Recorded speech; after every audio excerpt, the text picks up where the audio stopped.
ഐഡിയേഴ്സ് ആൻറ്റിയുടെ ദീർഘനാളത്തെ കഷ്ടപ്പാടിനൊടുവിൽ ഒരു വീട് സെറ്റായി. അങ്ങനെ കുറച്ച് സ്ഥലവും കാര്യങ്ങളും വീടും എല്ലാം മേടിച്ച് മച്ചിപ്ലാവ് ഭാഗത്ത് താമസം തുടങ്ങിയാണ്. അപ്പോൾ എല്ലാവരും അത്യാവശ്യം എത്താൻ പറ്റുന്ന എല്ലാവരും തന്നെ പരമാവധി എത്തി. ആൻറ്റിയുടെ സന്തോഷത്തിൽ പങ്കുചേരാനായിട്ട് എല്ലാവർക്കും സന്തോഷമായിരുന്നു. കാരണം അത്രയേറെ കഷ്ടപ്പാടും ബുദ്ധിമുട്ടും കാര്യങ്ങളും എല്ലാം സഹിച്ചിട്ടാണ് ആൻറ്റിക്ക് ഒരു അത്യാവശ്യം നല്ല രീതിയിലുള്ളൊരു വീടും കാര്യങ്ങളും എല്ലാം സെറ്റായത്.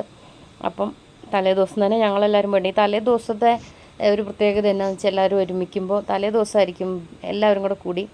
പിറ്റേ ദിവസം പുറത്തുനിന്ന് എല്ലാവരും കൂടെ വരുമ്പോൾ ഭക്ഷണം എല്ലാം ഒരുമിച്ചിരുന്ന് കഴിക്കൽ നടക്കില്ല. അപ്പോൾ തലേ ദിവസമായിരിക്കും എല്ലാവരും ഒരുമിച്ചിരുന്ന് ഭക്ഷണമൊക്കെ കഴിക്കുക. പിന്നെ എല്ലാവരും വിചാരിക്കുക കുറച്ച് പേര് എൻ്റെ കൂട്ടുകാർ ഒത്തിരി ബന്ധുക്കാരുണ്ട്, എല്ലാവരും ഒക്കെ ഭയങ്കര ഇതല്ലേ എന്നൊക്കെ ചോദിക്കും. ഇവർ 7 മക്കളായി. ഇതാ അമ്മയ്ക്ക് അവരുടെ ചേട്ടത്തിയനിയത്തിമാർ 7 മക്കളാണ്. അതിൽ എല്ലാവരും ഒരുമിച്ചാണോ എന്ന് വെച്ചാൽ എല്ലാവരും ഒരുമിച്ച് കണ്ടുമുട്ടാറോ എന്ന് വെച്ചാൽ ഇല്ല.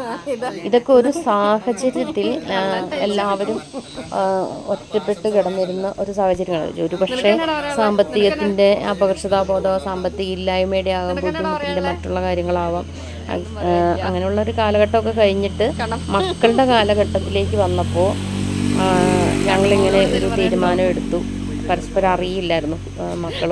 അങ്ങനെ ഒരു പരസ്പരം തിരിച്ചറിയാൻ പോലും പറ്റില്ലാത്ത രീതിയിലേക്ക് ബന്ധുക്കളെല്ലാം അകന്നു പോയിട്ടുണ്ടായിരുന്നു. ഇത് പൂസാരിമാർ, രണ്ടുപേരും പൂസാരിമാർ. അവർ വരുമ്പോൾ തന്നെ പൂസാരിമാരാകും. അപ്പോൾ അങ്ങനെ ഒരു അകൽച്ച ഇനി വരുന്ന തലമുറയിൽ പരസ്പരം അറിയാതെ പോകരുത്.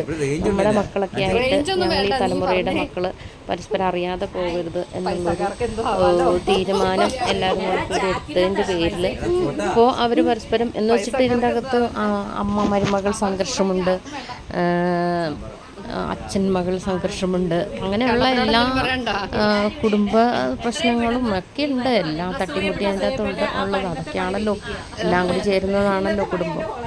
പക്ഷേ ഇങ്ങനെ എന്തെങ്കിലും ഒരു കാര്യങ്ങളെല്ലാം വരുമ്പോൾ എല്ലാവരും ഒത്തുകൂടി ആ ഒരു ഒത്തുകൂടിൻ്റെ ഒരു സന്തോഷം വേറെയാണ്. ഞങ്ങൾ പുതിയ തലമുറ ഇനി വരുന്ന തലമുറ ഞങ്ങളെയൊക്കെ കണ്ടു വേണമല്ലോ പഠിക്കാനായിട്ട്.